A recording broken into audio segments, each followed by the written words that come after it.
Okay, quick Friday evening video for y'all. I started having issues with my washing machine. This beast right here.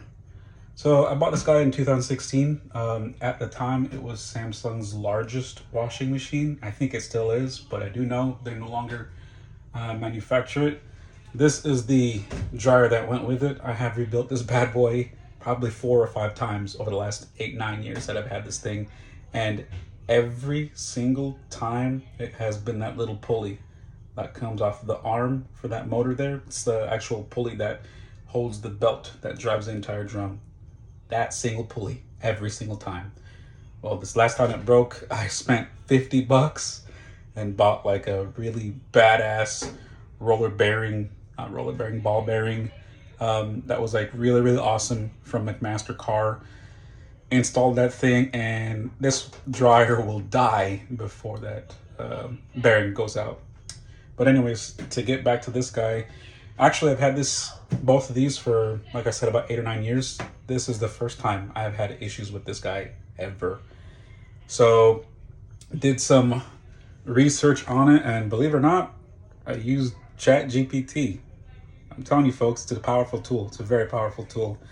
So I'm mainly a mechanical guy, not a very good electrical person at all. I mean, what I have done and what I do know is just with very small things.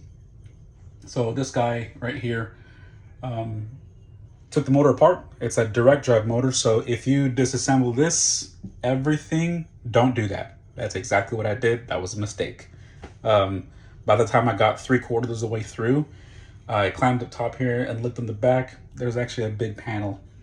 All I had to do was just flip this thing 180, but this thing probably weighs 350 pounds. I didn't feel like spinning it around. I did. I ended up spinning it around by myself. It was a pain in the butt. But anyways, took the motor apart. When you do take that back panel, it'll look like a saucer, a big disc on the back side. Basically, it's a permanent magnet motor, and below that is the control system. So on the right hand side, it's the overall controls. So it's a larger of the two circuit boards on there that basically controls all of this, all the brains for these functions. So right next to that on the left hand side is the smaller inverter board. That board is where all of your basically controls are. That's the engine that spins that motor, essentially. The electronic engine, you could say. Thought I had a motor issue.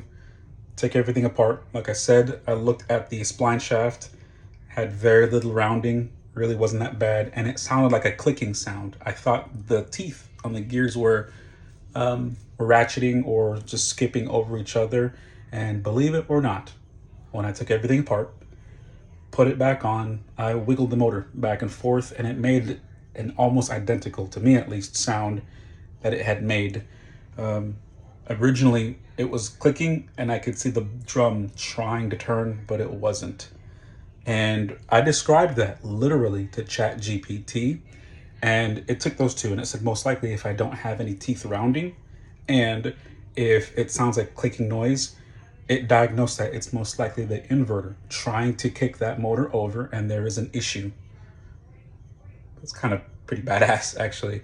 I mean, obviously, if you're a really good mechanic, if you're a really good electrical guy, you could figure that out. But for folks like me, to explain verbally the issue that I have with this and to essentially diagnose it, it turned out that was it. I thought I was going to have to replace the motor. I didn't. The inverter board was 300 and some odd bucks from the Samsung parts store. Don't do that. Go to eBay.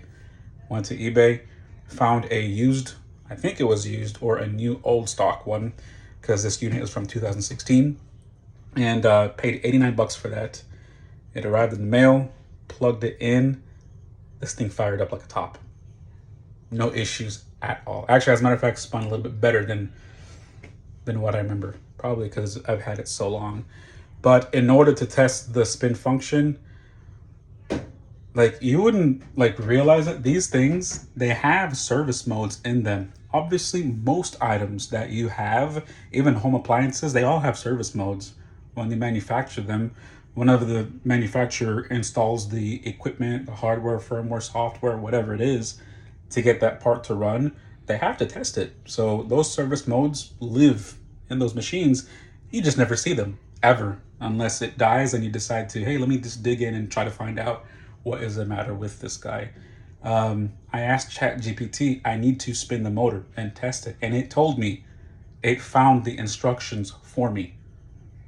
I mean, one could Google that, but there are multiple models. There are multiple variants of washing machines. So it's kind of pretty awesome. I did tell it it was a WF56H9100A model washing machine, and it went through the service manual. And actually, what I didn't describe in detail is it did walk me through step by step using a multimeter, checking the motor, checking the encoder on there to make sure that it's not the encoder, or is it a resolver? I don't remember, one of the two.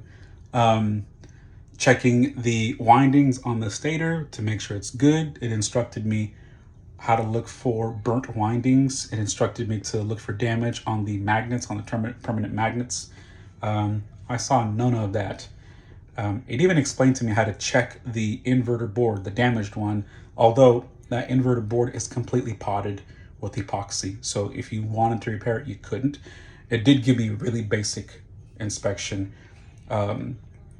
Essentially, I shouldn't see any readings on there, and I did, because the MOSFETs or IGBTs, one of the two, in that inverter board had faulted, basically. So I assume shorted, I guess. Anyways, I got a resistance reading where it said there should not be, and it said 98%. That is it. I mean, obviously, it doesn't have my eyes. It doesn't see exactly the issues, and it doesn't know exactly what I'm doing aside from what I've described to it. But it's pretty awesome. You should get it.